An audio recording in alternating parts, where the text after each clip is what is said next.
We're going to turn to Hebrews and start out here and do a little read here, starting at Hebrews 10:20 or 10:26, I believe it is right here. For if we go on sinning willfully after the knowledge of the truth, there no longer remains a sacrifice for sins. Sinning is breaking the Ten Commandments. I mean, if we got idols, that's sinning. That cup of coffee could be an idol, but it's not. But there's plenty of idols in the world for people they gotta come out of. But a certain terrifying expectation of judgment and the fury of the fire which will consume the adversaries. If God is first in your life, that's all you gotta worry about. It doesn't matter how many of those, whatever you got in your life.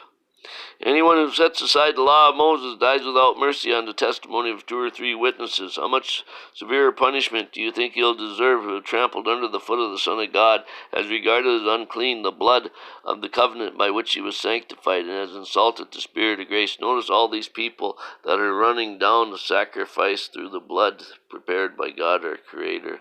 Daughtery, Rose, you got guys that'll join in the big channels that won't say nothing against it, maybe like Rex, or let's see, can I rap on a little bit more?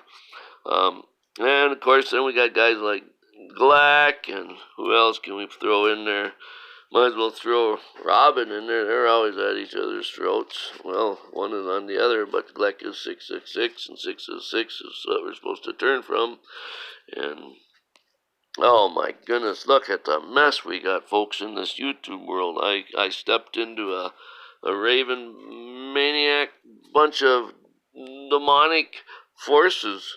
I mean, I've seen just immediately have a bearing on the bride because she wasn't prepared for it. And these demons were coming in all angles through the big screen behind the glass, through the system. Because it is of the mark, it is of the beast. It is, the whole thing is, but this is too right down to the end. Dies on the testimony of 2 or 3 witnesses. How much severe punishment do you think he'll deserve who trampled under the foot of the Son of God, has regarded as unclean the blood of the covenant by which he is sanctified? He has insulted the Spirit of grace, for you know him who had said, vengeance is mine, and I will repay, and again the Lord will judge his people. It is a terrifying thing to fall into the hands of a living God, but remember the former days, when after being enlightened you endured in great conflict of suffering. Oh, I remember those days. Partially by being made a public spectacle through reproaches and tribulation, partially by becoming sharers with those who were so treated. For you showed sympathy to the prisoners and accepted joyfully the seizure of your property, knowing that you have for yourselves a better possession and an abiding one. Therefore do not throw away your confidence, which you have great reward.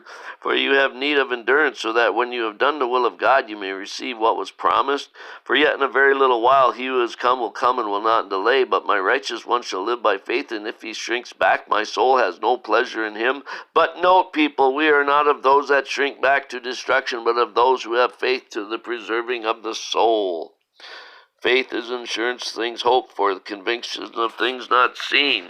For by men of it of old men gained approval. By faith Abel offered to God a better sacrifice to Cain, through which he obtained the testimony that he was righteous.